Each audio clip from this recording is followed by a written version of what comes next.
On this episode of Narcissist Apocalypse, we talk with a survivor named Noelle.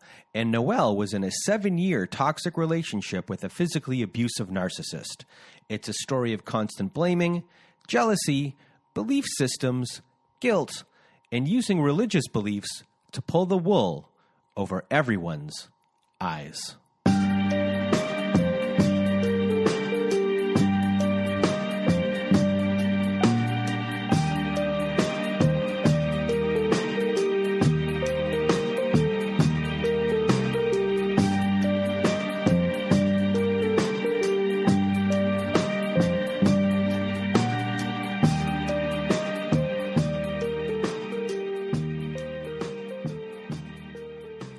Welcome to Narcissist Apocalypse, a podcast that gives a voice to survivors of toxic relationships. I am Brandon Chadwick, but my friends call me Chad, and thanks for tuning in to this episode. So what is a narcissist, you may ask? Well, for the purposes of this podcast, we refer to a narcissist as anyone who has displayed a pattern of behavior that shows a limited capacity to appreciate others' perspectives. It is that simple. And now, before we get to our episode with Noelle, I just first want to thank everyone in the Narcissist Apocalypse community for listening to the show and sharing your thoughts by email, Instagram, Twitter, and Facebook. Also, a reminder, if you have not left us a review on whatever podcast service you use, Spotify, Apple, Google, Stitcher, CastBox, etc., please do leave us a 5-star written review, as it helps out the show a lot when it comes to rankings. Now, if you have not been to our website recently at narcissistapocalypse.com, and you do want to be part of the show, go to our website at narcissistapocalypse.com. Top of the page, it says guest form, be a guest on our show. I always forget this part, and I don't know why I do, but I do. You press that button, it takes you to a form, you fill out that form, comes to me in an email, we'll go back and forth, and away we'll go from there. But another thing, if you want to be on our show and don't want to be a guest in that way and just want to be on our Letters to Our Narcissist compilation episode, and you want to read a letter to your narcissist that's an unsent letter, go to narcissistapocalypse.com, and there's a floating button on the side of our page that says send voicemail. You click that button. It records up to 5 minutes. You click it a second time. If you didn't get it all in that 5 minutes, record for another 5 minutes. You need it a third time, press it a third time. We are accumulating these letters for our Letters to My Narcissist compilation episode. And if you do not want to read the letter yourself, send us an email at narcissistapocalypse@gmail.com. Put Letters to My Narcissist in the subject line, and myself or my old pal Melissa will read the letter for you. And other things that are happening at our website at narcissistapocalypse.com/courses. We are now offering high conflict parenting courses. And these parenting courses were created by Bill Eddy. And if you've listened to our episode last year with a divorce lawyer named Helen, you'll know that Bill Eddy is an expert in dealing with these individuals in court. And now he's helped create many parenting courses to help you through divorce and to help support your children too. These courses are the most widely recognized courses by family courts across the country. So if you want to support the show and are looking for guidance, please do go to narcissistapocalypse.com/courses. Also, other things that are going on, we have a new episode on our Narcissist Apocalypse Q&A. This week, we bring back Shireen Paykar, and we discuss mindfulness. We discuss connecting patterns, old patterns to new patterns. And, you know, we talk about abuse recovery. We do this guided imagery with me. Most of this episode is about me. And we use a lot of her techniques on how she helps clients. So you'll get to know me a little bit better by going to whatever podcast service you use to find Narcissist Apocalypse Q&A with our recent episode with Shireen Paykar. And she can also be found on our directory as well at abusetherapy.org. And we'll put all of Shireen's information in this podcast as well in the description. If you want to get a hold of Shireen to use her services, as she is a narcissistic abuse recovery coach. She also is involved in mindful parenting and divorce as well. And let's see here. Our Patreon, everyone. Oh, yes. You want to help support our show? Join our Patreon. And guess what? What's going on with our Patreon? We are now doing support groups every Saturday night and every other Wednesday. And Saturday night, we had a great time on Saturday night inside the support group. Hello to everyone out there who is in that group. You know who you are. We had a very good time. Melissa even showed up Saturday night to say hi. She didn't stay the whole time, but she was there. Everyone had a pretty good time. And, you know, other things that are on our Patreon. We have follow-up episodes with old guests. We have episodes that never made it to air. Sometimes we put up there episodes with Melissa and I when we discuss some pop culture kind of stuff. We do reviews on things like 50 Shades of Grey and things like that. Our Patreon is only $5 a month. You get our support groups in there. You get all the extra stuff. So if you want to become a patron of the show and a patron of our Patreon, go to patreon.com/narcissist apocalypse. And before we begin our episode with Noelle, this episode is in memory of Tigist Takle. And in my neighborhood, only about 4 or 5 blocks away, I go to coffee across the street from where she worked. She lost her life this week in a domestic violence incident where her ex-boyfriend came into her work and took her life. And I know it has affected a lot of people in that area.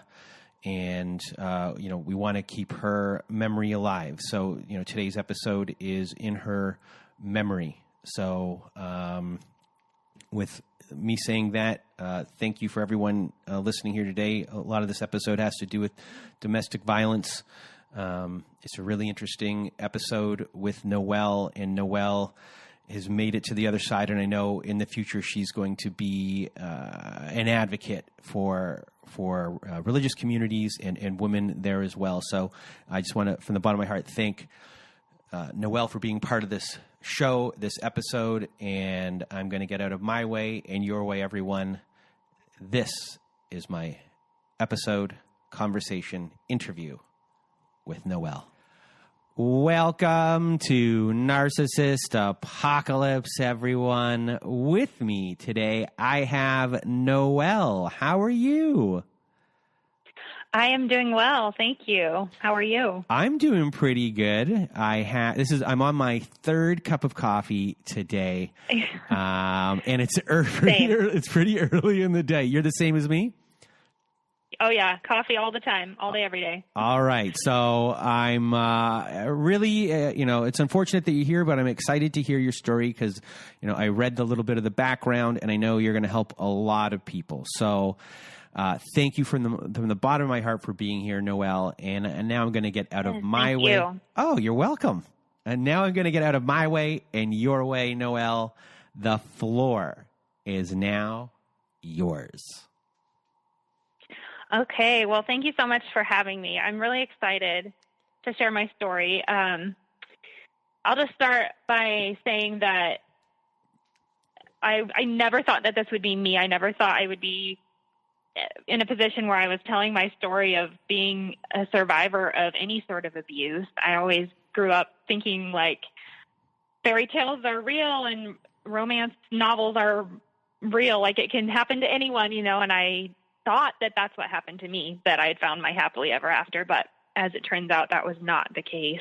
So I grew up in a really sheltered home, very isolated, in a rural area, and my parents are really conservative, really religious. They homeschooled me and my brother, so we just didn't have social interactions. We didn't have a lot of those kind of social norms that kind of shape you as you grow up and figure out the world. So, and it's really, what's the right word? Like a homey environment. Everyone I knew had a mom and a dad. There's no one that I knew from a single parent home. No one had divorced parents. Men provided, and that was that. You know, you grow up and you find somebody to marry and you live happily ever after. I was really sheltered from the harsh reality of men who hurt women and that I just had this idea that all marriages are perfect, but I didn't think that they could not be, you know? It was a very 1950s nuclear family. In a really like backwoodsy kind of country sort of way. Yes. Okay.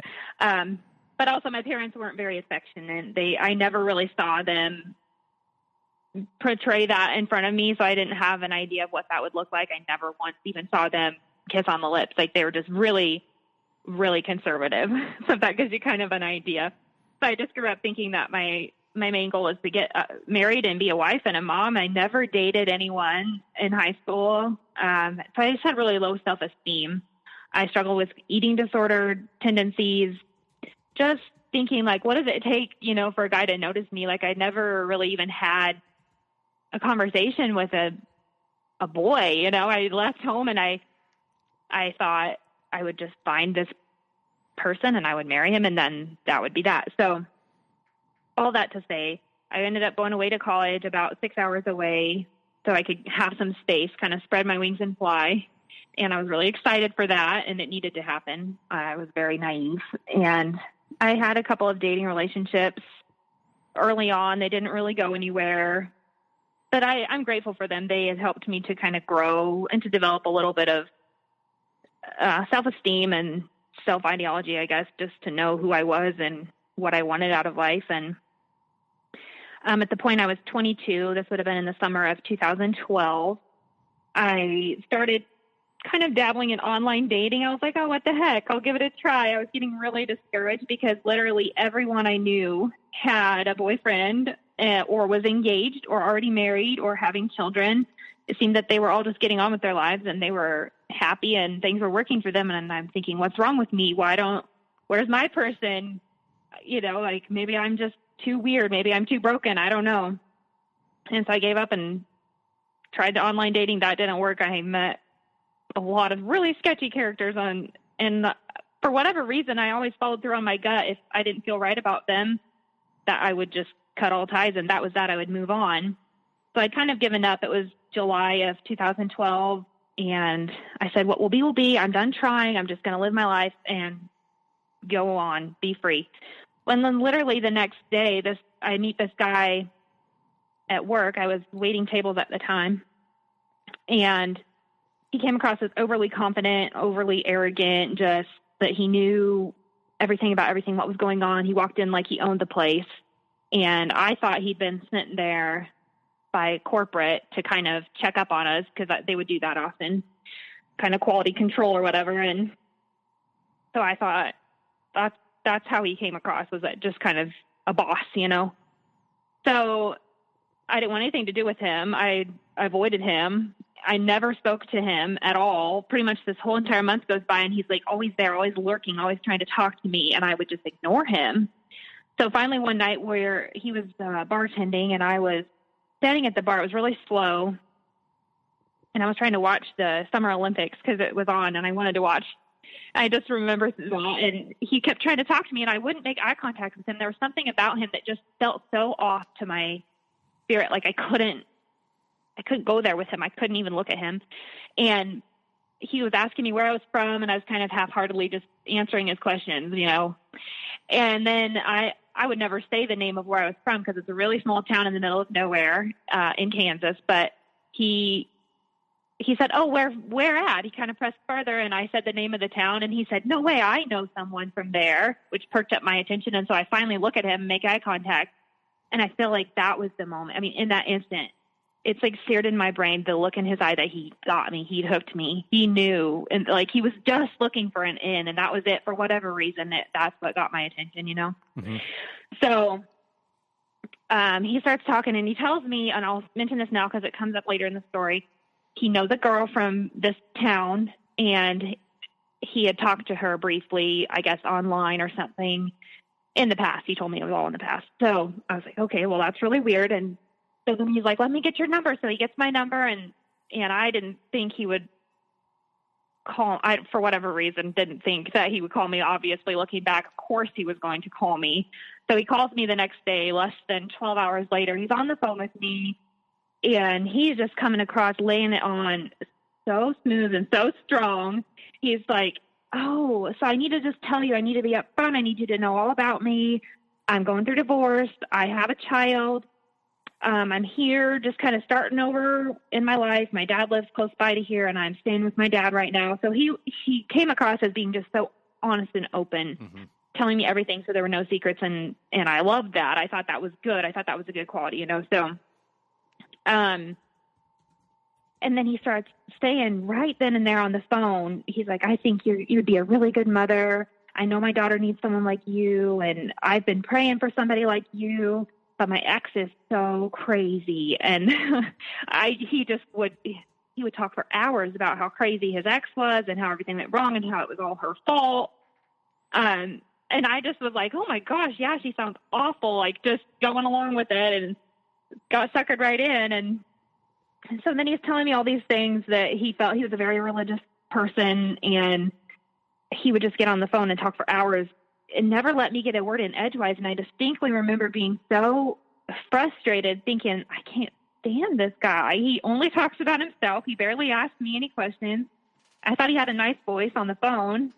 So I thought, well, let's go on a date, one date, and we'll see how he is in person. Because up to that point, there in the beginning of August, then I was going to go home for a couple weeks prior to the start. Sorry, and by in person, you mean how he is in person outside of work?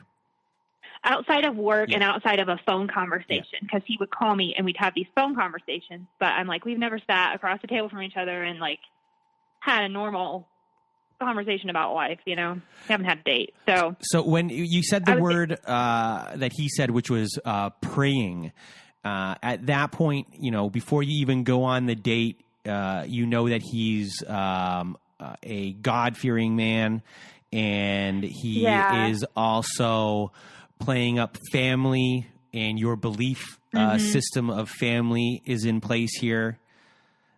Yeah, and that was obviously an important thing to me. I wanted someone that was going to, be a stand-up person at the very least. Like, character was important to me, and he fit the bill, so I thought he talked a really good talk. He came across as such a strong, like he just had it all together, that he had been through so much and his faith had really saved him and carried him through. And here he was ready to swoosh in and save the day. Like he started asking me if I had anything that he could pray for me about and all these things. And really just I don't know. It almost felt too good to be true. It was like, oh my gosh, like where is this bit? Here it is, He really is. He is a Prince Charming and a happily ever after story. So I have one question. You're how old here? Like 22, 23? Yep, 22. I was 22. And how old is he? And he was 30. Okay. Yeah. Okay, so he's 30, and he probably has a child. He had how old? One child. And she was 5 at the time, I believe. Yeah. So at that time, it was the beginning of August 2012, and I was going to go home for a little 2-week vacation before the start of the school semester, and I'd had that planned for a while. So I was like, yeah, I'll see you later. I'll see you when I get back. And then, but the whole time I'm on this trip, he's calling me multiple times a day, spending hours on the phone, and it was just too much, but it got me. It hooked me. So I ended up cutting my trip home short by a couple of days, and I went to go see him. He convinced me that we just need to meet up. We need to get together. We need to meet in person. So we go and we meet in the Walmart parking lot. I just drove 6 hours. I was exhausted. I hadn't eaten anything, and I was like, okay. And he's like, well, I just need to see you now. So we meet up in the parking lot, and he comes and he gets in my car. And he said, we're going to take it slow. I don't even want to kiss you, anything like that. But then he gets in and he starts grabbing me and kissing me. And I remember feeling like sick to my stomach and shaking. Like I was so shaky. And I don't know if it was just because I hadn't eaten and I was tired, or if it was just my nerves.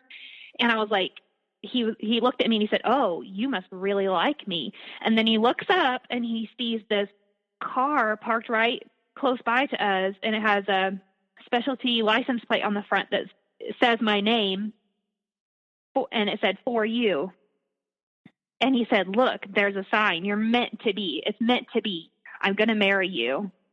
And I was like, whoa. And of course, then I just fall for it. He's like, you don't believe in that stuff? You don't believe in the signs? You don't believe in he's like, he's like, okay, yeah, we're going to go on a date. So we go on a date that night. I was like, I need to go get ready. And like, I want to feel ready for this. I don't feel ready for this, you know? So we go on this date and he's just going on and on and on, just sitting there across the table from me about how beautiful I am. He's like taking pictures and sending them to his friends and his family. And then we get to the end of the date and he says, I'm so embarrassed to admit this right now, but I don't really have any money. He's like, can we split the cost? He worded it that way, split the cost. And I was like, okay, sure. Why not? Whatever. It's casual. It's fine. And then he contributes all of like $5 to dinner. And I was like footing the bill. A little did I know that this was the start of a trend. So we've had here red flag number one, where his actions did not match his words when you were in the car, and then immediately maybe he feels the unease and he looks at the car. All of a sudden you forget because of the license plate. It's meant to be. You say, whoa. I assume you're saying whoa in my mind, like Keanu Reeves would in all of his movies. And then you go to dinner and all of a sudden he doesn't have any money. So we got a couple red flags, but at this point, I mean, you are smitten and he's got you hook, line, and sinker. So and from there, and you got to remember that I'm thinking, this has never happened for me. A guy's never paid me really any sort of real attention. I've always struggled with self-esteem, and here this guy is telling me how beautiful and perfect I am, and it just felt so good to have that attention. It felt so good to have someone notice me and affirm me in these ways. So fast forward a couple weeks and he's just laying it on hot and heavy. That did not change. It only increased daily. And my friends at the time, like my little girlfriends who I was pretty close with, they were like, whoa. We did not see this coming. We don't like this guy. You need to cut him off. He is going way too fast and he is not your guy. Like they knew right away. But I was like, oh, whatever. You guys have boyfriends. You can say that. You're happy. I don't have that. So like, leave me alone. Like, let me have my turn. It's my time, you know? And I basically just cut them off because how dare they rain on my parade when I finally was getting what I wanted, you know? And so fast forward a couple weeks, it's the first weekend of September, 2012. I paid for a day date to go. I planned the whole thing to go to a Major League Baseball game. He was really big on sports. He had played college sports, so it was like a big thing for him. So I planned it out. I take him to this game, and there were so many red flag instances. I mean, just looking back on that day, that ride in the car is about a 3-hour drive, and he just would not stop talking about getting married. And he's just like, all this stuff is just coming out of, I'm like, this is way too fast. And so then I'm like, okay, well, if you really think that, like, I want you to meet my family. I want them to approve of you and meet you. And I've had my wedding planned, goodness knows, for a really long time. So I have all these requirements that are going to have to happen. He's like, oh, no, that's not important. What's important is if God brings you your person and it's the right time, then you just get married and you don't waste any more time. He said, and I guess if you have a problem with that, then you're not the one. And we can turn around right now and go home. Oof. Like, I don't want to waste any more time with you. And I was like, no. Like, oh, okay. Like, and it just, it was like gut punch because I thought you were so into me. How could it be that flippant? So we go on with this day date and he brings up that girl that he knew from my hometown. And he said, by the end of this day, I'm getting really annoyed with the guy already. And I'm thinking, he is so arrogant. And I just don't even know if I like him. He's really driving me crazy. And he brings up this other girl that he knew, and he said, I think she was a lot sweeter than you. And he's like, I don't know. You're one of the salty ones from over there. And I was like, yeah, maybe I am. So then you can tell he's getting a little worried that maybe, okay, she's coming up, figuring me out. She's going to, cut it off or whatever. So then he starts coming on heavy, like making out with me, really just being sweet, turning on the schmooze. He like stopped and bought me flowers on the drive home. But he wouldn't stop. So at this point, I should note that I'm still a virgin. So at that time, I was still a virgin. It was like a big thing for me that I was like saving myself for this one person. I was going to meet my person and that would be it. So, and that had obviously come up in some of our conversations prior to. So then we're driving and he starts saying, I think it'd be okay if I have sex with you because I'm going to marry you. And I think it'd be okay. And I was like, well, that's not okay with me. I'm not ready yet. I'm not in the mood. I'm definitely not in the mood right now. Like, I just want to go home. I just want to sleep.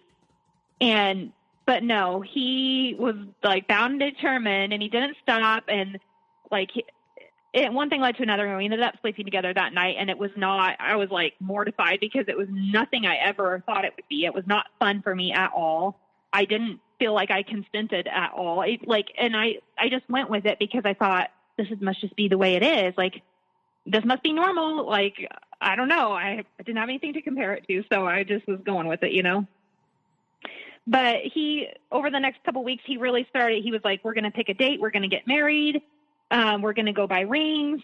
And he would really, anytime I would start to be like, no, it's too fast, he would guilt trip me and he'd say, well, don't you see how much I'm hurting with my divorce and I'm missing my daughter, my child. And I need you to love me. I need you to be with me. I need you. I want you. And it was just so much. So I specifically remember one day we go out for lunch and he nonchalantly asked me specifically how much money I have in my bank account.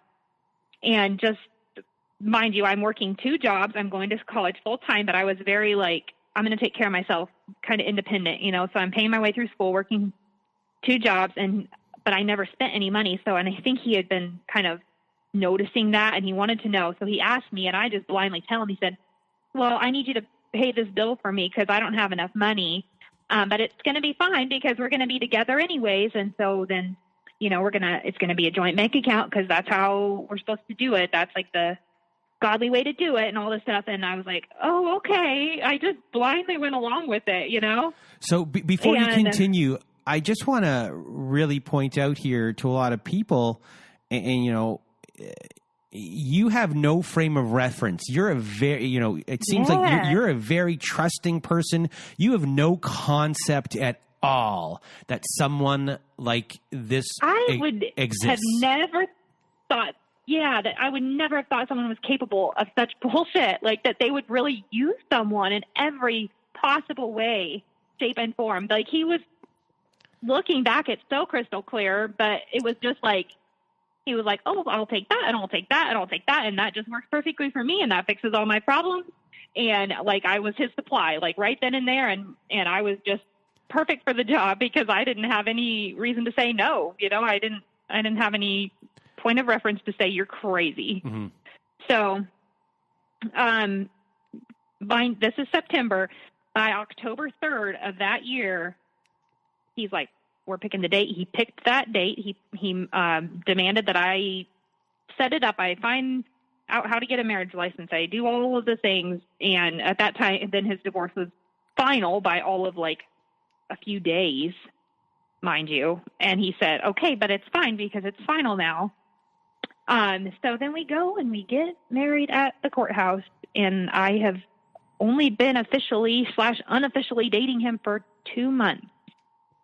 And we go and we get married, and it was, I feel like I've honestly blocked a lot of things from that day because deep down inside, I knew I was marrying the wrong person. I knew I was making a big mistake, but I just so badly wanted the happily ever after that I thought, well, maybe it will just pan out, like it's going to be okay. Everything will be okay. So what did your family think about you getting married so fast? They were obviously very hurt by that. I remember thinking that day, I need to at least call them and ask them to come. I need to at least give them the option to be here. And he didn't want me to. He wanted none of my friends or family to be there. And he obviously didn't have any friends or family there. So, we get married that day. I did have one friend and her husband that came along. They kind of she's always been in my corner, just a really supportive gal. And she was like, yep, I'm there. If you're getting married and this is what you want, I'm there. Like, I'm there for you. And so she was sitting with me, and I remember her saying, if you have any reservations about this at all, do you? Are you okay? Are you scared? Are you nervous? And I was kind of like, no, I think it's just nerves. I think I'm okay. So yeah, it was literally, I'm telling you, the moment that judge said, I pronounce you man and wife, he was like, okay, I got her. And he just stopped. He stopped being kind. He stopped being loving and compassionate and complimentary of me. Like all those things that he was like really laying on heavy in the first few weeks. Like it just stopped. And it's literally our wedding night, if you can call it that, for what it was. And we're at this hotel, and I had bought lingerie, and I was like really excited for this night. Like it's a big deal to me. And he's like, oh, I'm too tired. I can't, we've had a rough day. Like, really, are you really going to put that on me right now? And he wouldn't even look at me in my lingerie. Like, it was like bizarre. I thought, is this really happening right now? Like, this is not, like, whatever. So I cried myself to sleep, and then I thought tomorrow will be a new day and it'll be fine. So, it was a shit show from the start. Like, it was all so fast, and I didn't have, like, I don't even know. So, let me think how to even tell the next few months. It was all kind of a whirlwind. He convinced me that the best thing for us to do was for us to move down closer to his mom and child. They live down in Florida. So we're going to move across the country. He said, you're going to just have to drop out of school. You're going to have to put it on hold and come back to it later. And I kind of went along with that. And so we moved down there, and on the way, I don't know he decides to tell me that he's basically cheated on me already in that short amount of time with someone very close to him. And I was like, okay, like, why are you telling me this now? Like, I don't know. It just didn't make sense. And that there seemed to be, so that made its rounds through his family while we're on all the way down there. They called him, and he starts throwing this pity party. He's like, no one loves me. No one's there in my corner. They're all against me. And I'm just trying to do the right thing. I was trying to do the right thing and be honest, blah, blah, blah, you know? So we get there, and he starts calling up all these people he wants to introduce me to and taking me to his old church. And right away I'm thinking, do these people even know who you are? Like, you're one person here with your friends and your fellow churchgoers, and apparently, you know, he had just left out of the blue, and then all of a sudden he's back and he has a new little wife and he's showing her off, and it was just really bizarre. And so we stay at this crappy hotel, and it was reeks of cigarette smoke, and he's saying, oh, you got to make this place like home. This is our home now. You know, you're the woman, and that's your responsibility. And he was super critical of me if I said no, or if I said I don't agree with that. And, you know, I think at this point I'm starting to recognize my tendency to over romanticize things.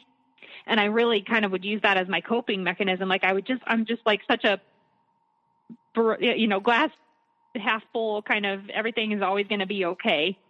So, so where you are in Florida at this point, is it a city or is it a small town? What kind of place is it? It's a smallish town, but it's close to a bigger city.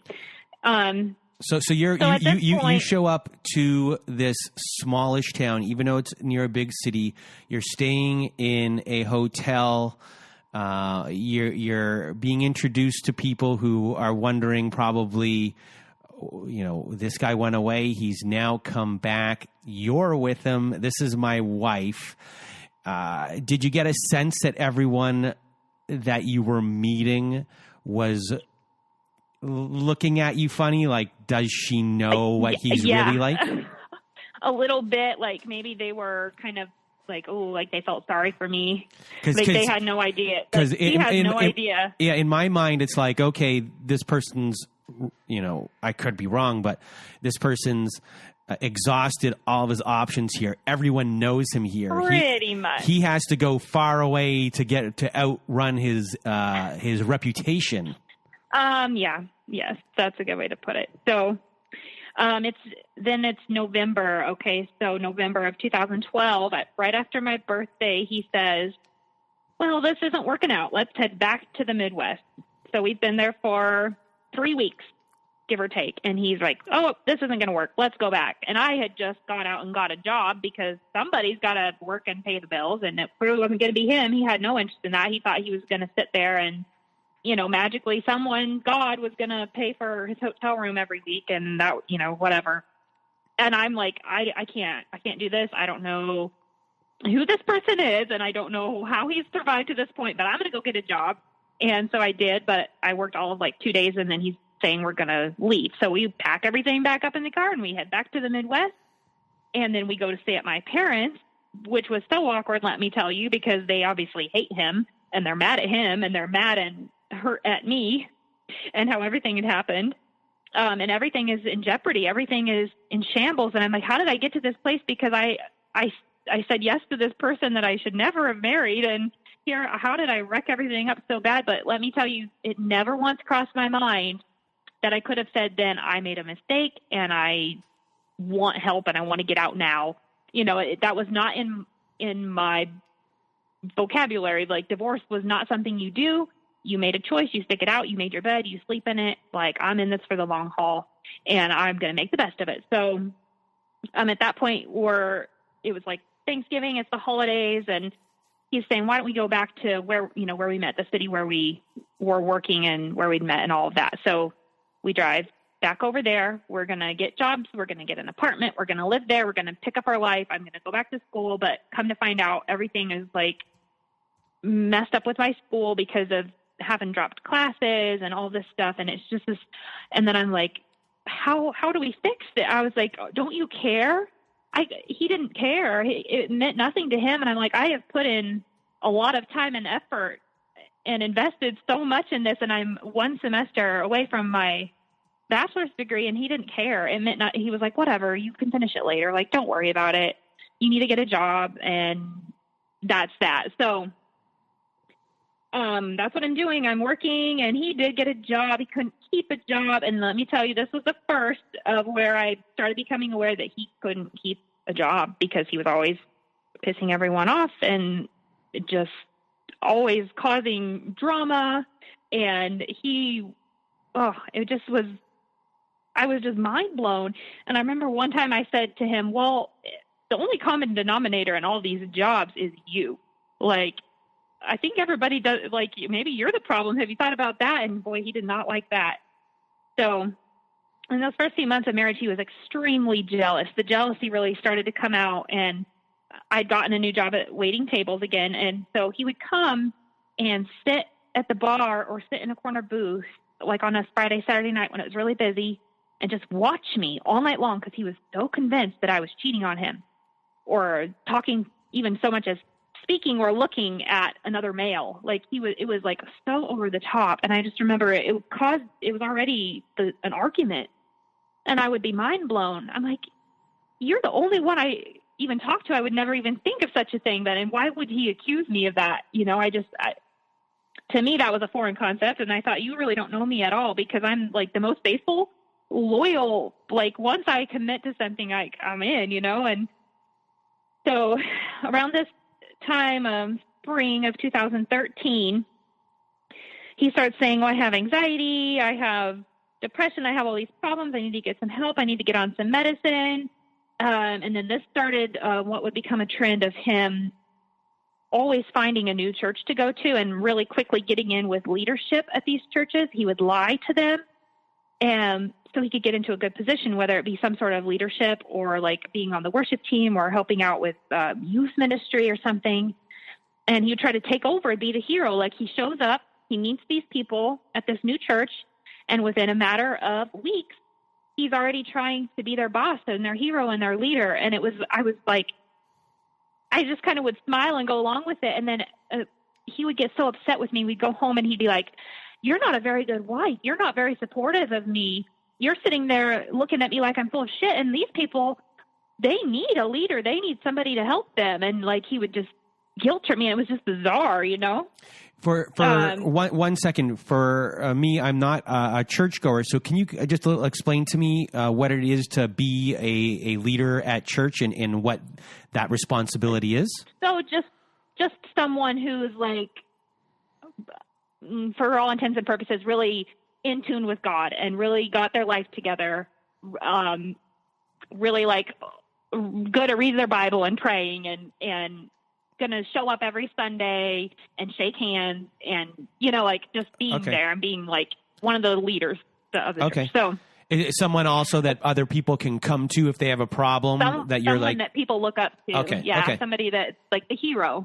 Okay. And so anyway, that spring was the first instance of physical violence. And at the time I let it go as a fluke. And he said, I was just trying to test my physical strength, trying to test your physical strength, because we would be working out together at the time, and he was very fit and strong. And, like I said, he'd been a college athlete. So it wasn't anything for him.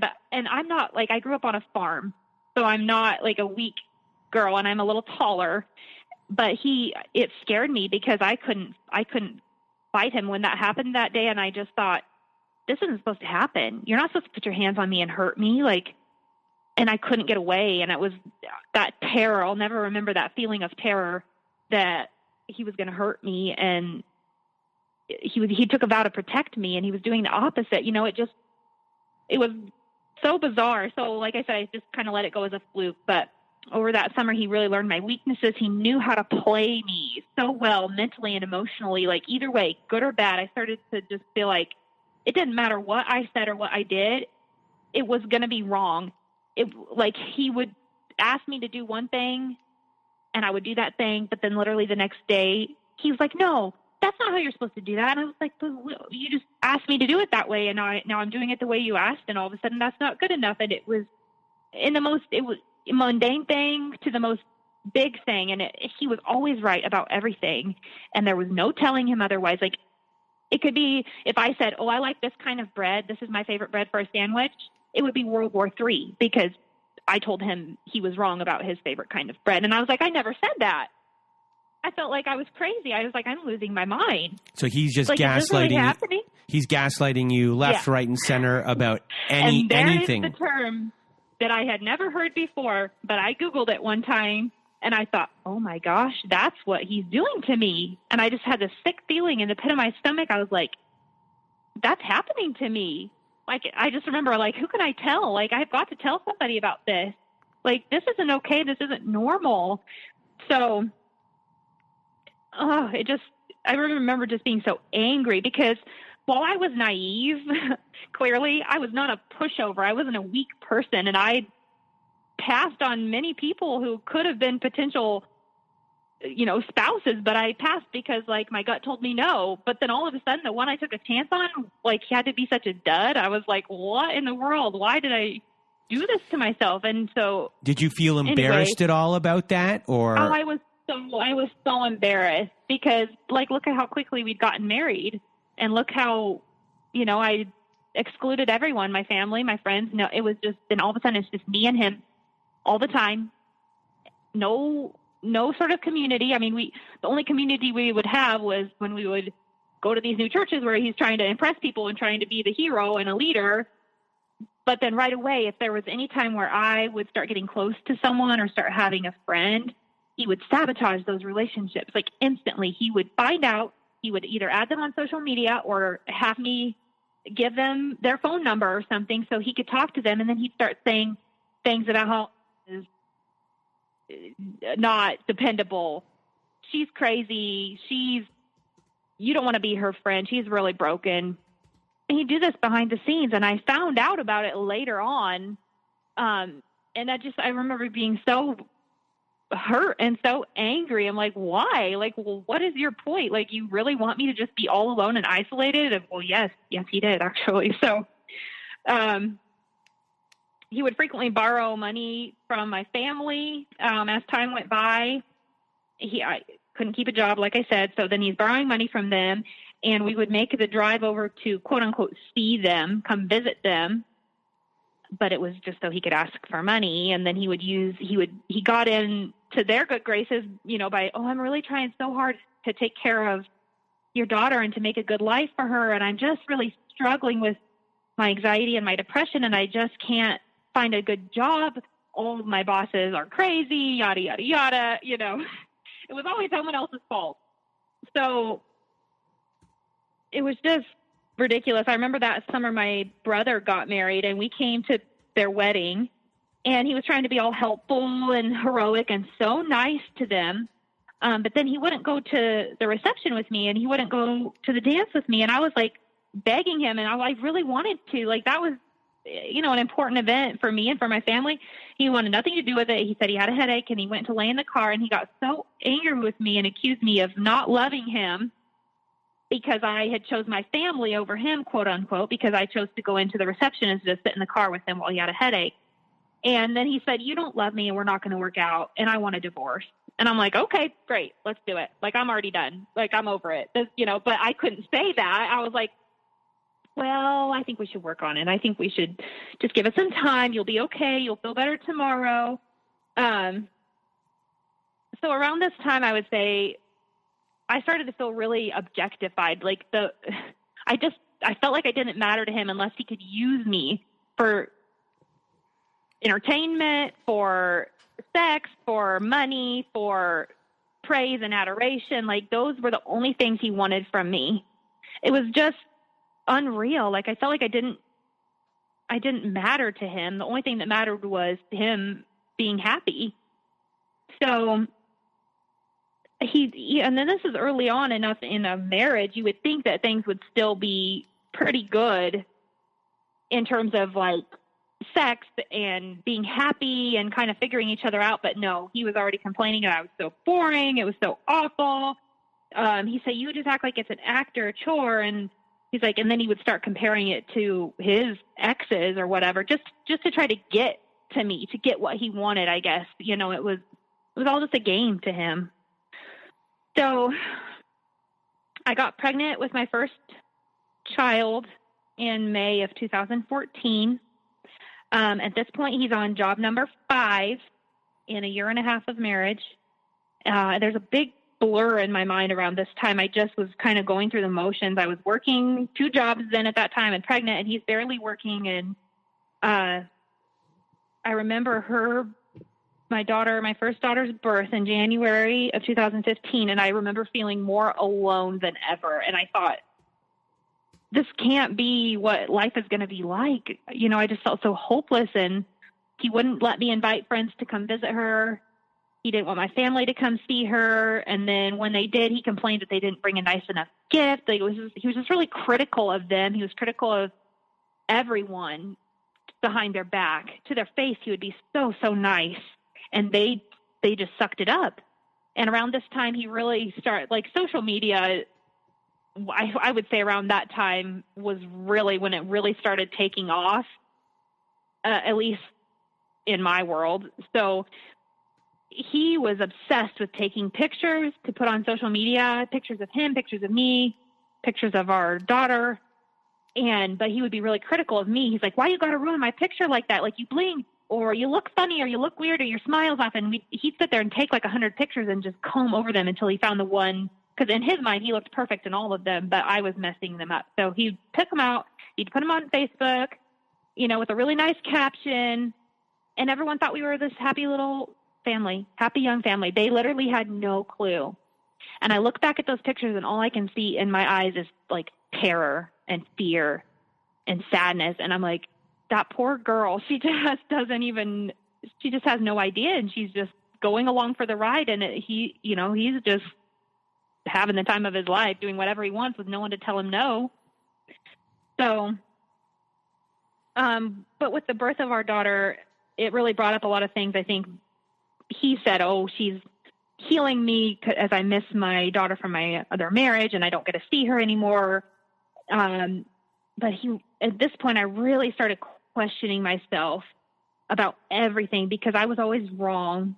I couldn't be a good parent. He was always telling me how to be a better mom. And I mean, I'm a new mom, so obviously there's a large learning curve that comes along with having your first child, but he would get me so in my head about everything.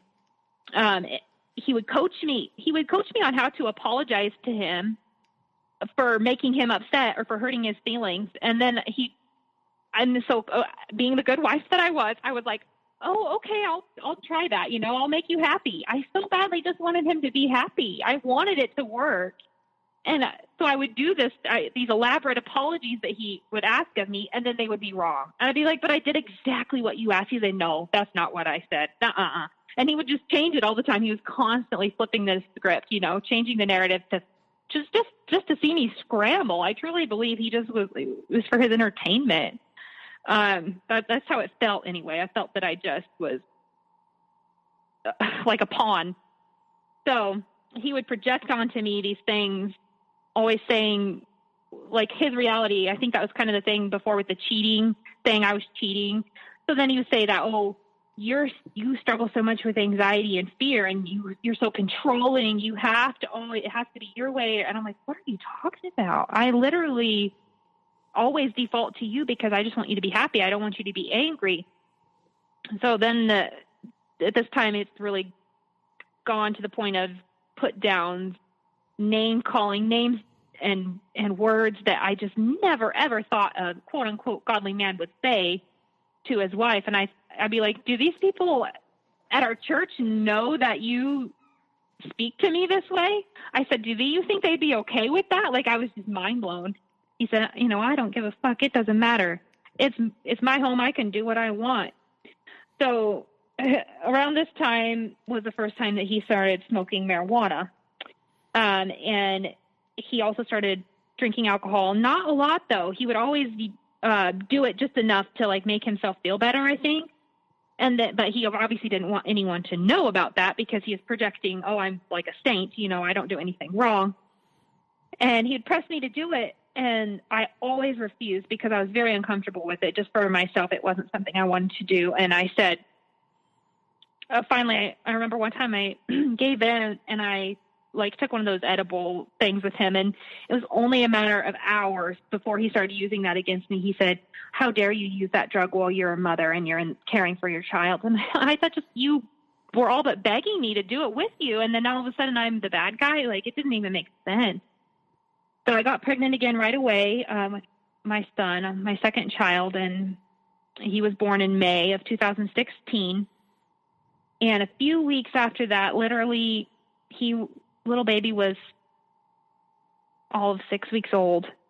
He suggests his current job isn't working. He wants to move. He wants to move back to Florida. He wants to go back down there so he can be close to his other daughter. He thinks that will fix all of his problems. He'll be happier. He'll be close to the beach.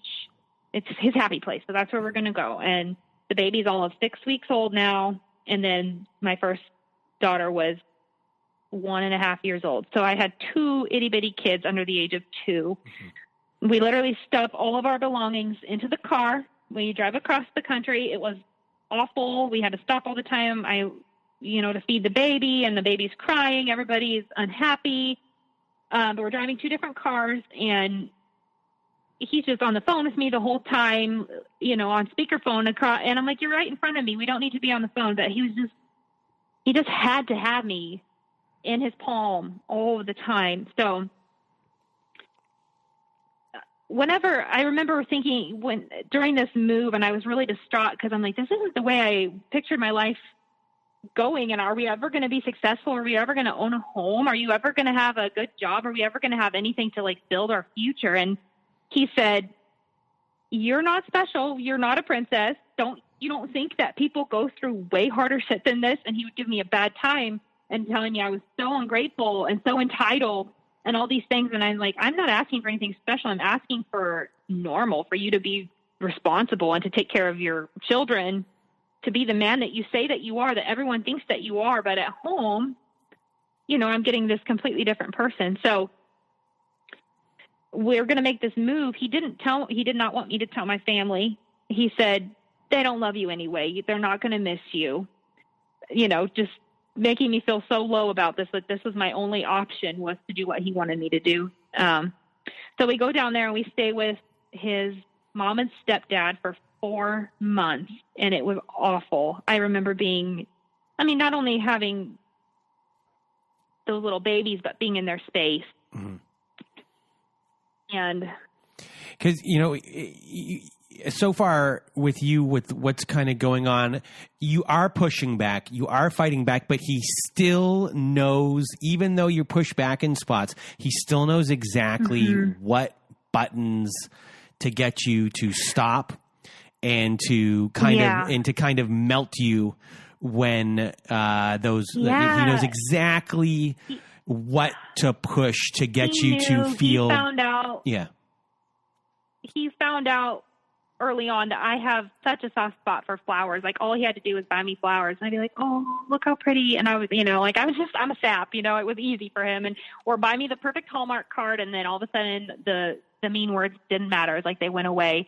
And it was kind of funny. Recently, I found all of those cards that I had saved, and it was a massive stack. I was shocked. I mean, I knew it was a lot, but once I actually found it and saw it after all of this is history now, I'm like, whoa. But as far as like him saying, you don't support me, like things along those lines about him and his needs, were those like the biggest things he'd say that you would, would you sit there and question? I want him to be this way, but here are all these excuses he's giving me of like, other people go through this. I have depression. I have anxiety. I have all these adversities, and no one gives me a good chance. And then it seems like when those things happen, your guilt, just because then how dare I question him or not be supportive and loving of him, because I'm his person, I'm his partner, I'm his spouse. And it was so easy for me to feel bad about that, because like, that's just, I guess, my personality. I'm so wired to make people happy and take care of people. Like, so, do you know what I call that? This time we're down. I no, say, can you hear me? Yeah. I call that you being a good person. Okay. Well, that's what I've been told, but he definitely used that against me. So during this time, I really felt like I was struggling with postpartum depression, and I'd always heard about it, but then I was like, I'm really just not okay. And I think a lot of it was the way that we moved and just being all alone. But I told him that. I confided in him, and I said, I need some help. I need to go to the doctor. I think I need some antidepressants. I don't feel like I'm even able to take care of the baby because I'm just so stressed out and sad all the time. And he literally says, no, you don't. You need to pray more. You're going to be fine. So, like, I just remember thinking, you don't even, like, why would I have told you that? I remember just sobbing my eyes out, and I said, why would I have trusted you with that information and told you that and been open and honest with you for you to tell me no? Like, but then at that point, we only had one car. Then when we got a second car, he wouldn't pay the registration. So I literally was just at home all the time with these two little babies and this new place, all alone. I had no support system. I would talk to my mom here and there, and he would constantly check my phones, check my social media. He like went through and deleted every single mail that was not related to me on like my Facebook. And he would go through my messages, and anything about everything was potentially something that would make him mad. Like the most mundane conversation with my mom, for instance, about like the weather or something. He said, well, why were you talking about that? Like just questioning everything. So that will make you paranoid. That will make you nervous, and you just don't want to fight. You don't want to battle.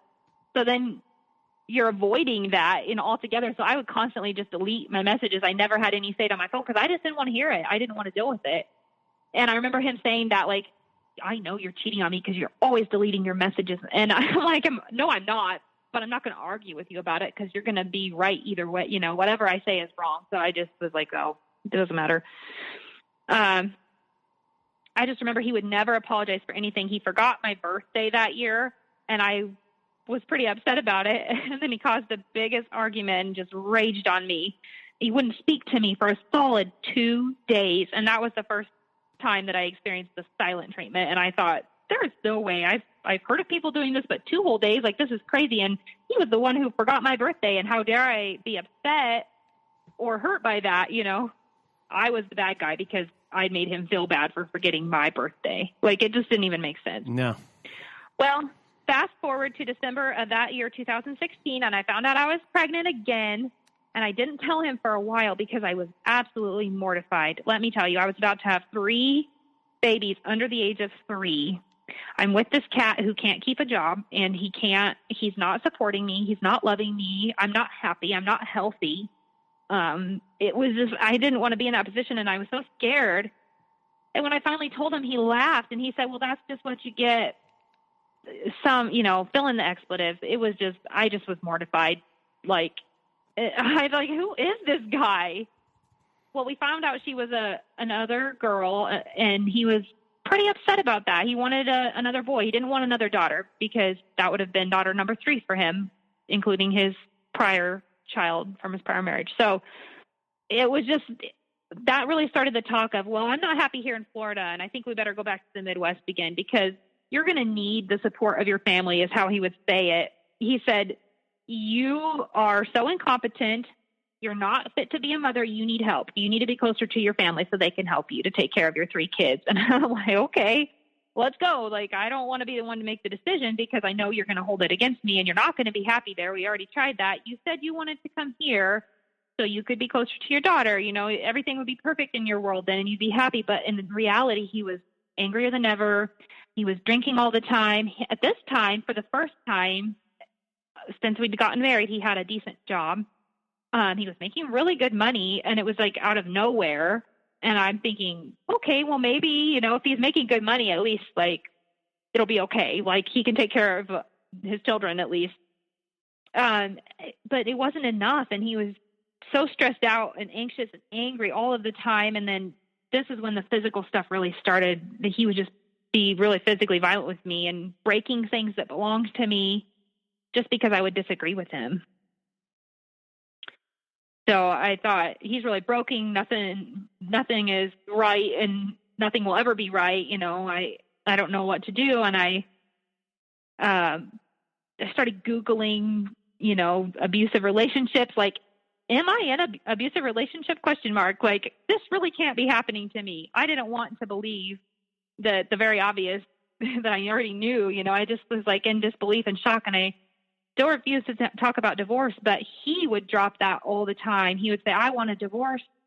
You're not fit to be my wife. I don't want to be with you anymore. He'd go and spend hours praying, and then he would say the only time he would have time to spend with me was if he was going to talk about himself or if he was going to talk to me about how to be a better person or a better wife or a better Christian. I mean, it was weird. So when it comes to his other daughter, from his previous relationship. Right now, she's probably 8 years old in this timeline, I assume. Yeah. And so does she come and visit? How is she adjusted? Do you get to speak to the mother of his other child? At times, she would be allowed to come and spend time with us.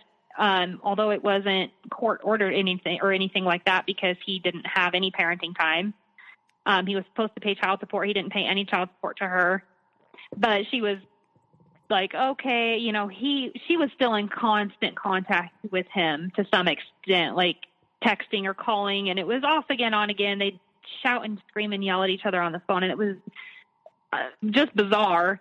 But if she needed someone to provide childcare, she'd bring the daughter over or he'd go pick her up. But the thing was, he didn't spend like any time with her. It was me. So I would take care of her. I would go pick her up from school. I would help her with her homework. I enjoyed spending time with her. It wasn't about that, but I remember thinking, why am I doing all of this? I thought it was you that was so desperate for time with your child, and you barely spend time with her, and she's here and you don't do anything. And I remember suggesting one time that maybe, he needed to set some like TV boundaries, or she had a cell phone. And I said, she's way too young to have a cell phone, but what did I know? And I was again, the bad guy because I had suggested how better he could parent, but like it was, I'm like, well, I'm just offering a suggestion given the time that I've spent with her and seeing that she's kind of struggling with school. So maybe a little less screen time would be good, and it was just, yeah, I didn't really have any conversations with her mother, besides pleasantries here and there. And I remember one time she told my mother-in-law at the time that she felt sorry for me, and she said this is going to end badly. I feel so sorry for that girl. She's going to have all these kids and she's going to be all alone. She's going to be just like me, only worse. And I was like, what an awful thing to say. Like, she doesn't have any faith in me. I'm not going to end up like that. Like, I just still believe so strongly that things would work out. I don't know, but I just remember thinking I'm desperate. I have a lot of regret during this time. I'm thinking, is this forever?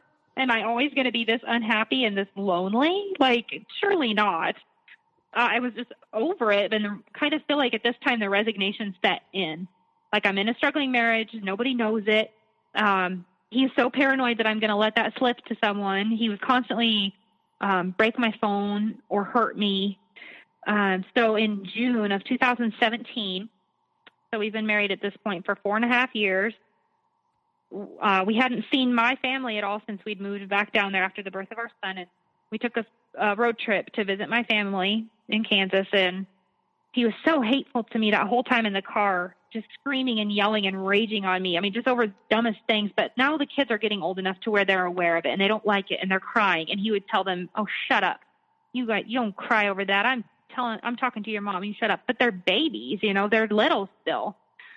So, and then that really would get me riled up. I was like, you don't yell at my kids. Like, no.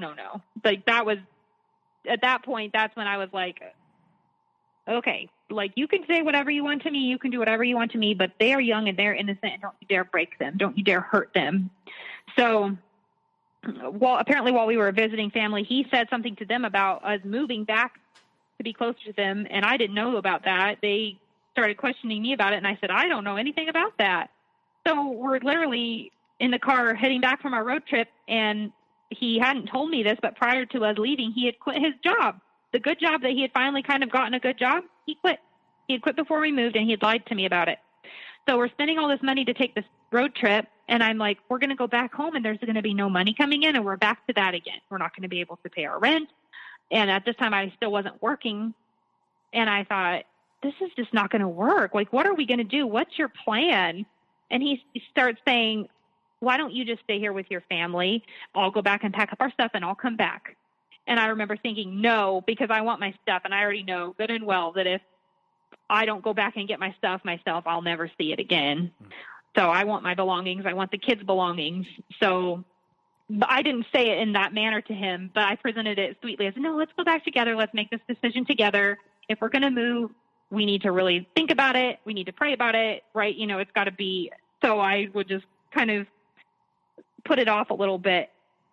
My trust was so broken at this time because I felt like he would always blame me, things were always my fault. And he ends up making the decision to move. I made it. So this was the first instance, I would say, where I was like, I kind of have to have some sort of a marker, like to see whether or not I'm crazy, whether or not he's lying and messing with my head. I said, you have to make this decision. If we're going to move back over there, it has to be you, because I know you're going to be miserable. I know you're going to hate it. It's very rural. You're used to all these things, restaurants, things to do. You're going to be bored and you're going to hate it. And I'm not going to be responsible for you hating that and being angry at me. So you have to make the decision. So it took us a couple of weeks, but he decides, yeah, that's what we're going to do. We're going to move. And I remember the night I said, okay, so you made the decision and we're going to do it. Well, lo and behold, it's a matter of 24 hours before he's saying, this is a terrible decision. How dare you demand that we move back there? And I'm like, no, you did it. It was your decision. And we are both black and white, crystal clear about it. But in his words, no, it was me. So I remember thinking, there's no way this is ever going to change. Like, he is going to play me in every way possible forever. Like, there was no end in sight. I knew at that point that wasn't going to change. So we end up moving back here in September now of 2017. Obviously it's stressful finding a new house, finding him getting a job. I'm about to have a baby. So then the baby's born, our second youngest daughter, and I'm really, he's starting to struggle with anxiety and depression again. He ends up quitting that job in January of 2018, and he starts using marijuana again, heavily this time. And I'm like, you can't do that in front of the kids. You're not allowed to have that in the house. I refuse to let him have that in the house. And he would get pretty upset with me, but at least, then he was happy because he was smoking his weed, so he was happy. And I thought, I don't know what to do, but we would go through this pretty rough time because we didn't have any money. And then I was going to go back to work, and we had this really bad argument one night, and he had choked me. And I didn't go to the doctor or anything, but my jaw, I couldn't open or close it for 6 weeks. I'm pretty sure it was broken, but I just remember being in so much pain, and it was so uncomfortable. And I thought, people are going to notice this. Surely, like, I'm not talking normally.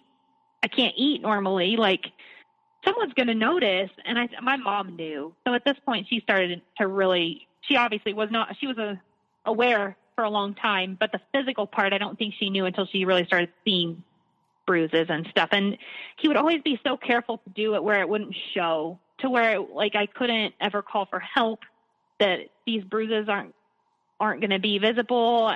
Like he would be careful never to hit my face or anything, except for that instance then where he did that with my jaw. So I confided in a friend. That was the first and only time I'd ever said, hey, these things are going on and I'm really scared. And she was like, I don't know, you got to get some help. Like, and she was far away. She wasn't close by, but I knew she'd gone through some stuff with her ex. So I thought maybe she would be a safe person to talk to about it.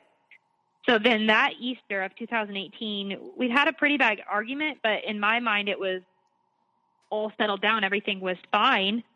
But he started giving me the silent treatment that morning. And then lo and behold, he starts packing up his things and he puts the stuff in the car and he just leaves. He just drives away and doesn't say a word. And I was kind of like, oh, okay, well, probably going to cool his head. It's fine. So I go and check our bank account and it's completely drained, which not that there was much in there anyway, but there was enough to pay the rent coming up that month. So I was like, okay, what am I going to do? So me being the logical person that I am, I go out and get a job. Like literally that day I was like, screw this. I'm going to take care of myself. I'm going to take care of my kids. I go out and I get a job.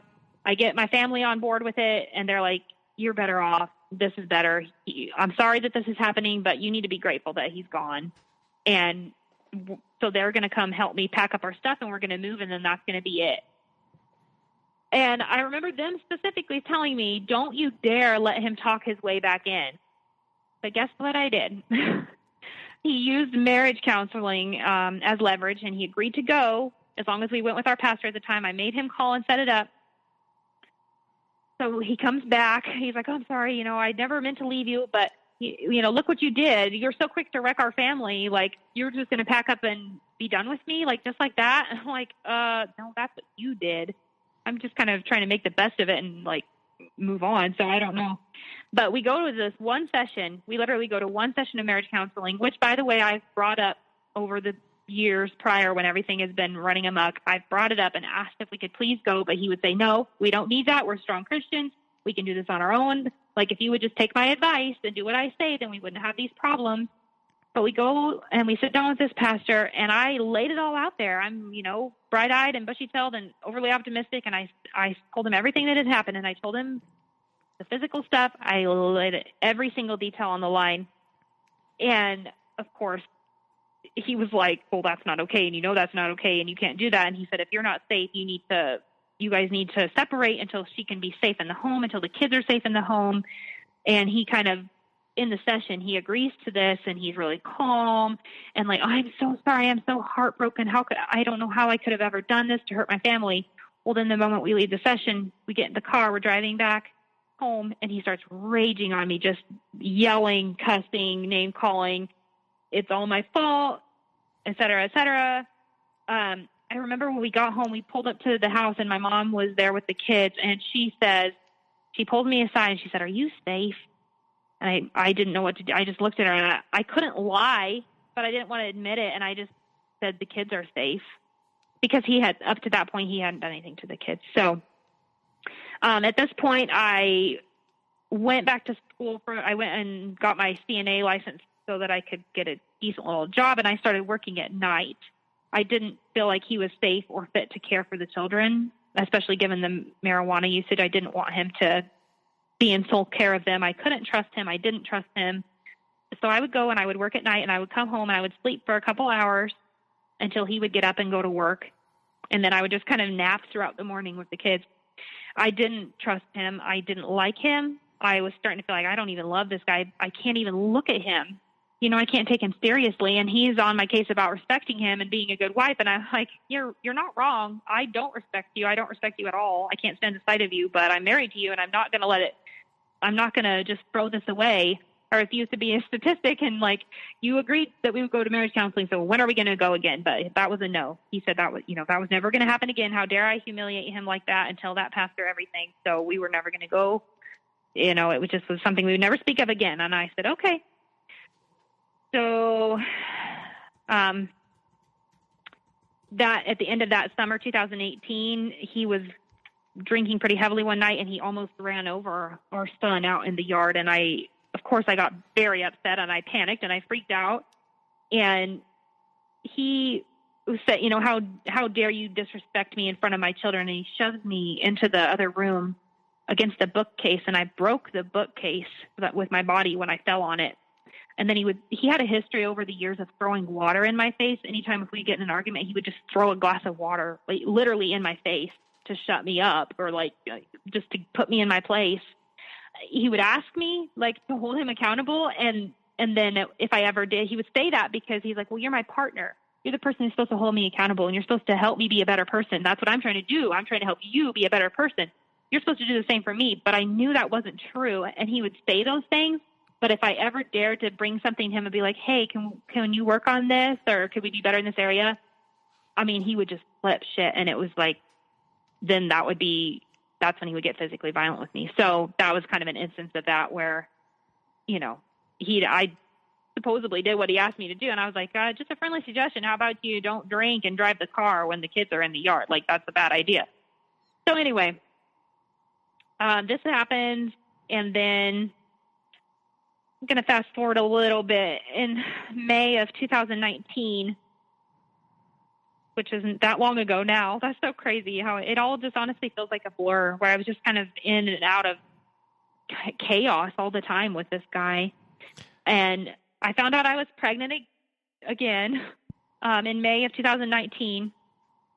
So he quit his job that month, the day after I found out I was pregnant with our fourth child. And talk about a gut punch. I was sick to my stomach. I was like, how dare you? Like, again, really? And looking back, because hindsight's 2020, it was whenever there was something that was taking away attention from him, he would almost act out.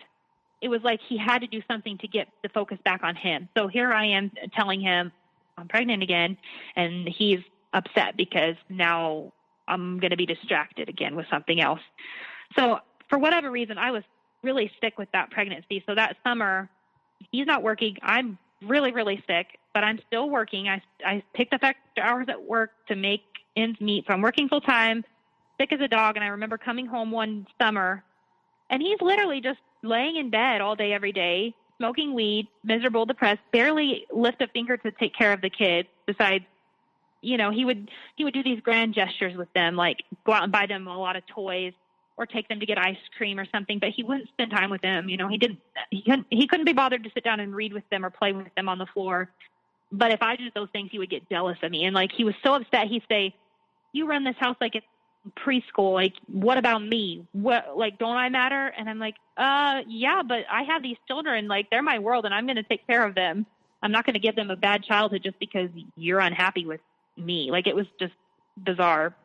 So that summer, we ended up finding out that our landlords weren't going to extend our lease because they felt that we had neglected the property, quote unquote. I found out later they just couldn't stand him and they did not want to deal with him any longer. They didn't want to deal with, you know, the rent being late all the time, et cetera, et cetera. And fair enough. I get it. So not only am I sick and pregnant and stressed out, I find out I have to move. And I'm like, okay, so I'm trying to find another house to live in, because he would never do any of that stuff. He would never take any responsibility. It was all, whenever it came with all those moves that we made and all of those things, it was always my responsibility to find a new place to live, to help him find a job, to submit his job applications, like just crazy stuff. I was literally like his servant, his maid, you know, his secretary, you name it. Like, that's what I was there for, to serve him.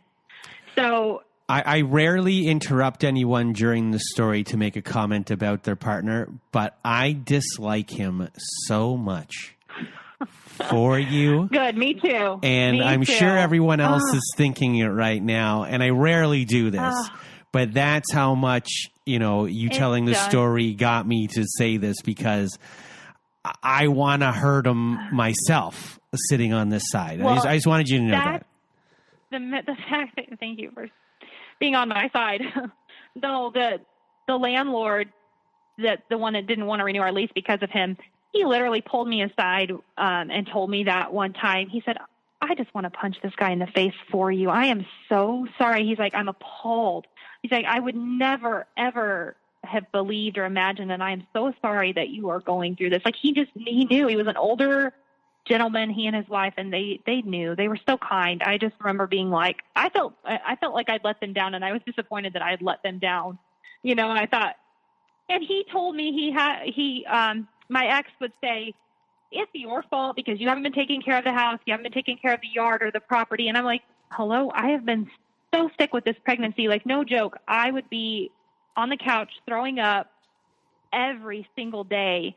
And I had like a weird heart condition that came out with it. Like, all this stuff came out of nowhere. And I think part of it was probably anxiety, truthfully. Just like, I was petrified of having another kid with this guy.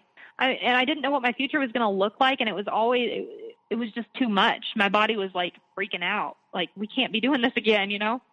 So, fast forward to August 1st of 2019. He can barely be bothered to help us move. I have to get my dad and my brothers to help us move. He comes and he kind of helps with the heavy lifting, and he's like, well, I got to go to work. And I'm like, okay, so work, what job? Because he never did tell them that he wasn't working.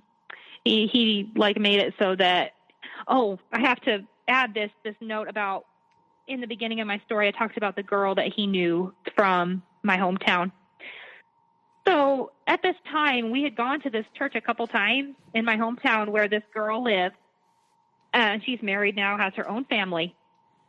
So during this summer, while all this stuff is happening and I'm miserable, he finds a way to get the phone number of every single female that goes to that church. He texts them or calls them or Facebook messages them, something, finds a way to contact all of them and say, my wife is really struggling. I need you to pray for her. I need you to send her encouraging words. She's going crazy. I think our marriage is falling apart. It's all her fault. She has gone off the deep end. She's about to have this fourth baby, but she can't handle it, et cetera, et cetera. And I'm humiliated. I'm like, what in the world? Why would you do that? Why would you reach out to all of these people? And that's a lie. First of all, that was not the long and the short of it at all. And so, but this gal that he knew from before, at this point, she says something to her husband, like, I feel really uncomfortable about this, because word starts getting around. I mean, it's a small town. Everybody knows everybody. So they're like, something fishy's going on here. And she went and I guess had talked to other people in the church, and they said, we don't ever want you to come here again. We don't like you. We don't trust you.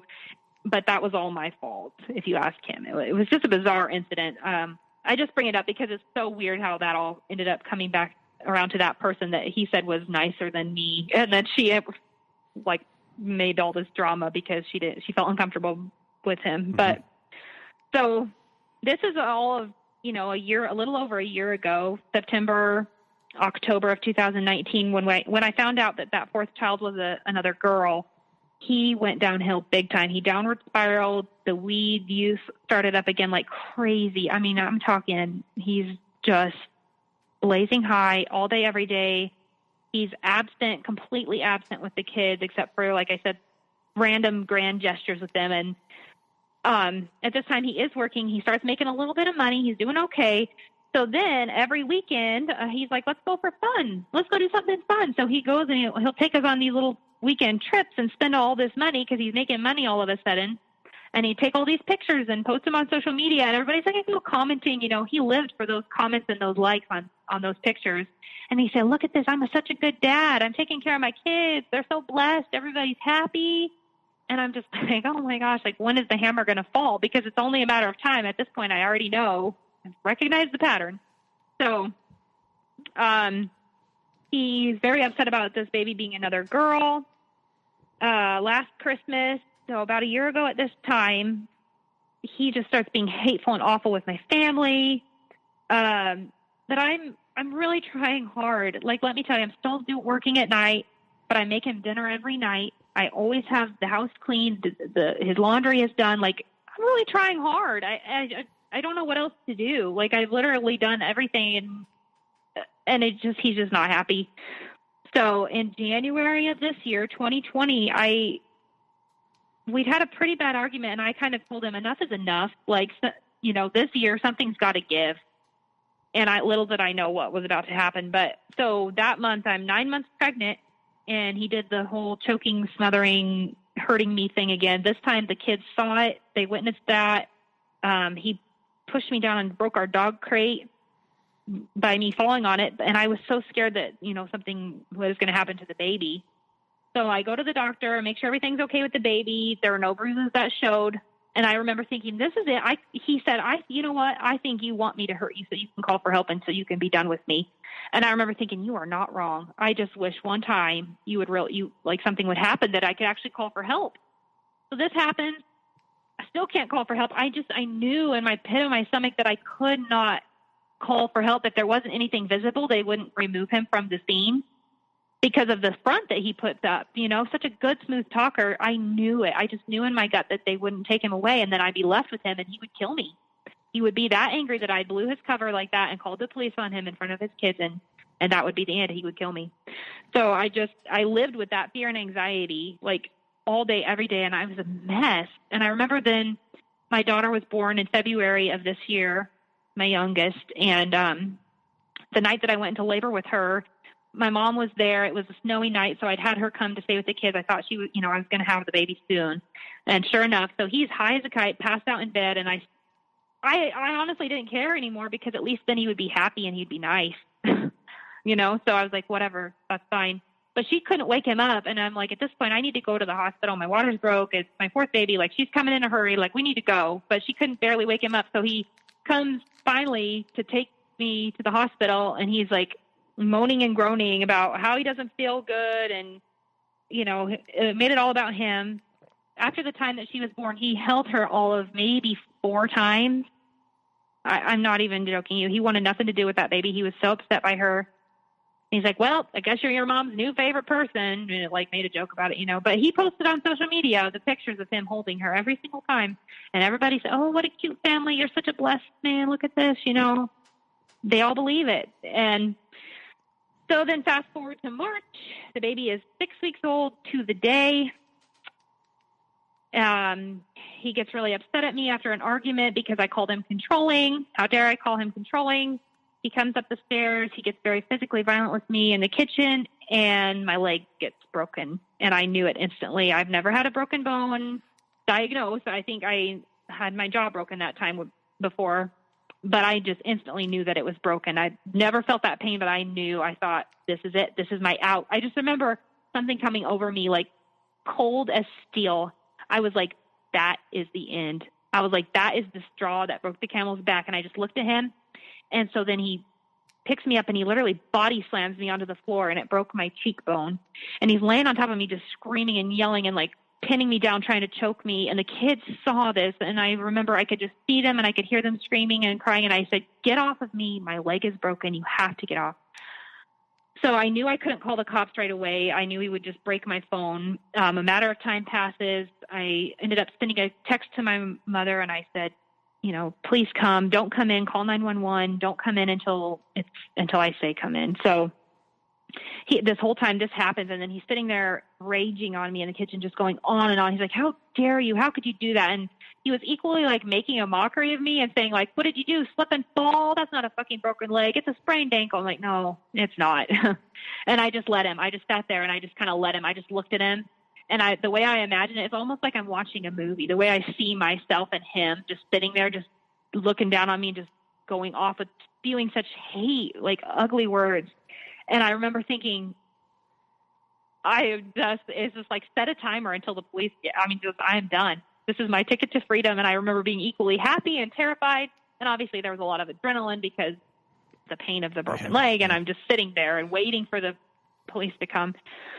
Anyway, so finally they come, and it's this whole ordeal, and they took him out and they took him away. And that was the last time I saw him, was that day. And I've been so free and so happy since that day. And I won't tell you it's been easy, but I'm just saying that to say, like, that is how done I was and how much I knew. And I was just waiting for an out. He wasn't wrong, but I couldn't put it into so many words. I had a conversation with my mom where I said, I want to get a divorce this summer. Like, I am done. I don't care. I'll be a statistic. I'll be a single mom. I don't care anymore. I cannot live like this. I don't want this. I don't want to show my kids this anymore. So they right away, there was an agency. They got me an advocate, like a domestic violence advocate. She stayed with me. She spoke with me on the phone every day. She really helped me to stay strong. And this is the crazy thing, though. I remember just apologizing. I apologized to the police. I apologized to my mom. I apologized to the doctors and nurses at the ER. I'm sorry to be so much trouble. I'm sure it's not broken. Just, wrap it up and I'll go home. Like, I was so conditioned at this point to just make excuses for him and to not be a father. And like, I just remember, and they're all standing around looking at me. That day is etched in my mind. They're all standing there looking at me while I'm sitting in the ER, and they're like, what do you want to do? It's your move. It's your call. You have a choice. And I was like, it had been so long. Like, I don't even know how to tell you, like, the person that I've become through all of this is so much stronger than the young girl that malignly fell in love with this guy. But so, fate would have it with the COVID, and it was happening at this time, and they literally shut down everything that same day.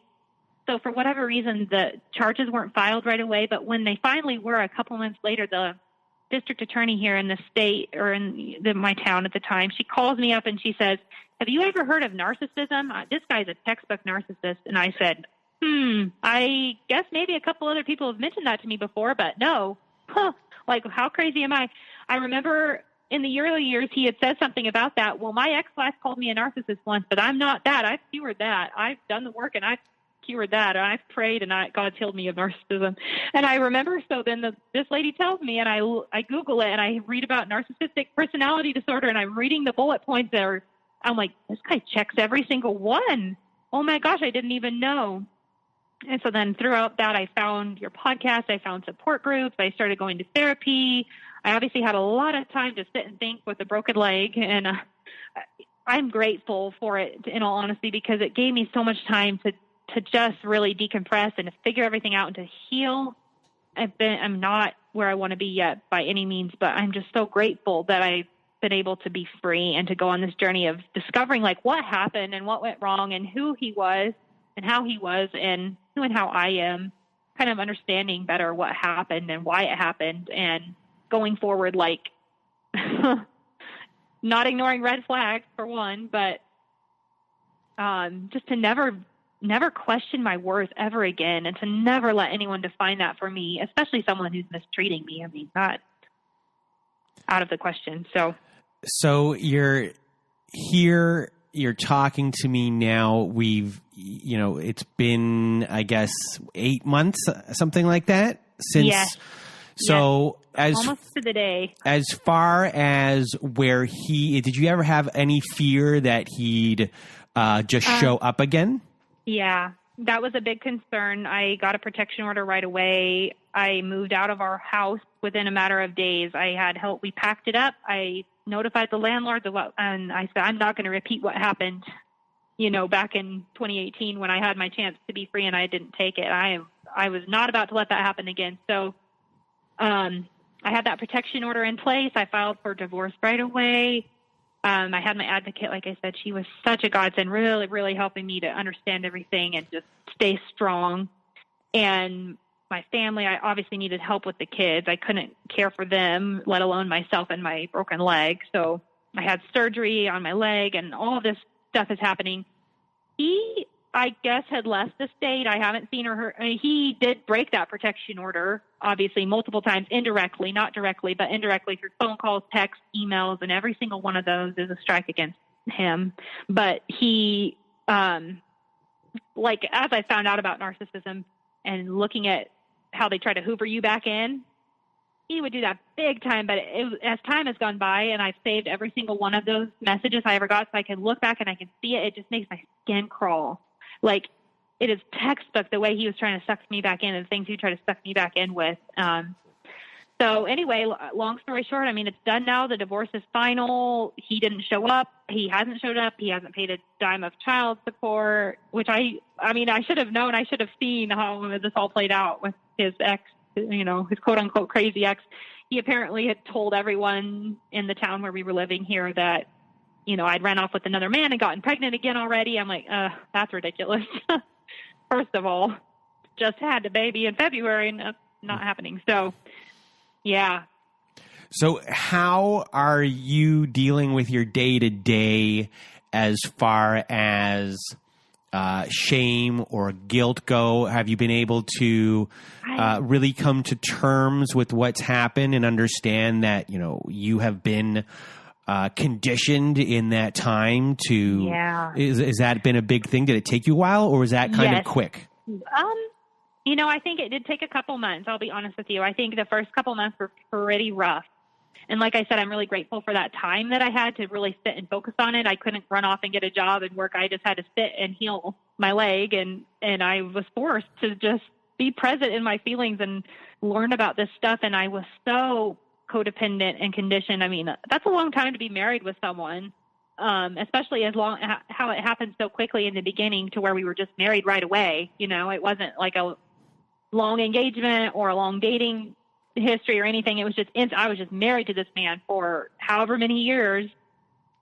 So, yeah, I did feel a lot of shame. I felt a lot of guilt, kind of that things had went the way they went. And then it was like, as time went by, I had a really good therapist, and I still see her because I believe in doing the work, and I want to get down to the nitty gritty of what happened inside of myself so long ago that I let someone define my worth by, you know, their mistreatment. But it was a process of forgiving myself for letting that happen initially. You know, I felt a lot of shame. I'm like, I am so embarrassed. I cannot believe that I was so naive. And as I've done all of the journaling and soul searching and like really getting it all out, it's like a layer every single time. It's just like another layer of healing and another layer of self-love and self-acceptance. Like, you didn't know better. You know, people make mistakes. You made a bad choice. You believed the best and it didn't pan out for you, but it's not your fault. That's the thing I just have to forgive myself for. So yeah, see, you use the term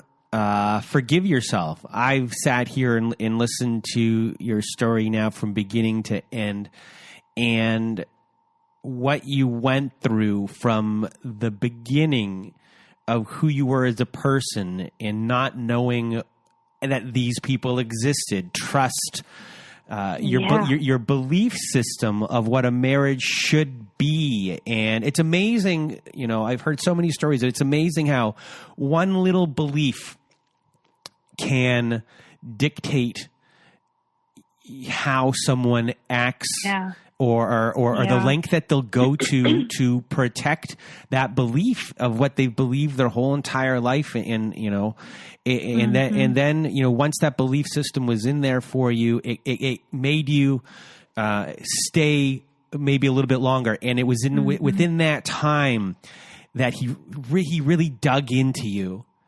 And really was able to figure out every single little button. But, you know, right off the beginning there, I mean, he had you hook, line, and sinker. I mean, you had no chance after a certain point, zero.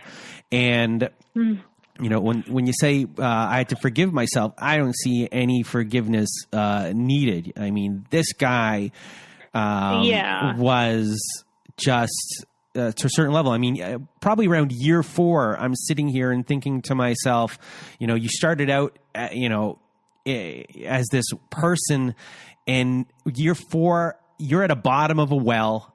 You're by yourself. You can barely see any light out there. You kind of resigned yourself, like, this is my life. Mm-hmm. This is, and not that you gave up, but you were like, this is what was there. And that was that belief system, still kind of running you, that this is what it is. And in your mind, it's like, you needed that proof. You needed that one physical thing. And it's, for a lot of people that don't understand, a lot of people say to themselves, like, you needed your leg broken for that to happen. And it woke me up in a hurry, that's for sure. And a lot of people who've never heard this kind of stuff will probably think that, oh my God, I can't believe it would get to that point. But here's a story. Yeah. Your story is just a great example for people to really understand how someone who can, see one thing and then be brought into this world, be systematically broken down, and then have to get to that point for, and, you did nothing wrong. And you know what? One of the interesting things he said, he never admitted any fault or took any blame or apologized in any genuine way via any of those emails or texts or anything. But the one thing he said is, you have gone and wrecked our normal. How dare you? Look what you have done to our family. It was always like some version of that. And I just remember being shocked. So I just am shocked. During when I'm on a call with everyone, I sometimes I'm typing away little notes here or there, and you should have seen the look on my face when I wrote down here, this guy is always looking to blame something on somebody, no matter what. And the look on my face while I was typing that, I'll remember this call forever for just that little moment, because you should have seen, like, I was feeling it for you. And I think everyone today who's listening to the story was. And, I'm just happy right now that you're safe, your family's safe. I'm so grateful. And that you, it sounds to me like, your storytelling ability that, I don't know what your relationship is currently with church and how you go. But for people within those types of communities, I mean, you could be such a powerful advocate for people who, honestly, sorry, continue. I just believe that is, through this whole thing, that's something that stood out to me. Since I was a little girl, I've always said I want to write a book, and I've always loved to write. I'm not really much of a public speaker, but as I've grown and matured, I feel like I have nothing to fear now. Like, if I lived through that and I'm still standing, and I'm sorry, but I'm a fucking warrior, and I'm a survivor, and I'm a good mom, and I'm not about to let this go to waste. I want to blow the cover off of these people, because let me tell you, I know he is not the only one, and they hide in churches. And they hide and they take advantage of good women, and they hurt kids, and they break families, and they blame it on everyone else. And I want so badly, if at least one person gets anything out of this, I feel like that's a win. So yeah, I'm grateful for my chance to tell this story and to get it out there. It feels really like a big part of the healing process too. That I don't have anything to hide anymore. And, I know my worth.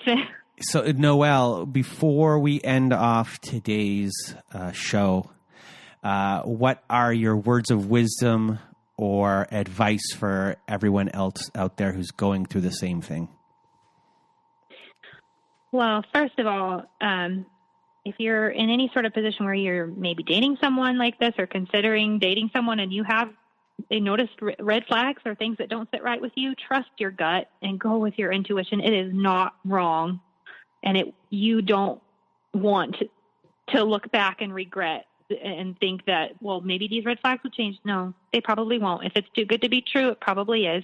So know that you matter, and know that you deserve the best. And if someone that tells you they love you is stealing the light in your eyes by traumatizing you, that is not love. What is happening to you is not love. It is abuse. And you have a choice You have an option. You can get out. You can get help. You can live a whole, healthy, free life on your own. You do not need that person to define you. You will be okay. And you can forgive yourself, and don't beat yourself up. If you're already past this, like I am sitting here and I've gone through so many months of, what the heck were you thinking, girl? Like, come on, don't beat yourself up. Your journey isn't over. Forgive yourself and go live your best life. Well, Noelle, thank you so much for being here with me today and sharing your story. I'm happy that you're going to have a Christmas with no drama and feeling relieved. And I'm so happy about that. So I'm just happy for you and your kids and for your family that you're on the other side and you're healing. And I know your story today is going to help so many people. So from the bottom of my heart, thank you for being here today. Thank you. And for everyone else out there who is listening, I hope you have a good night.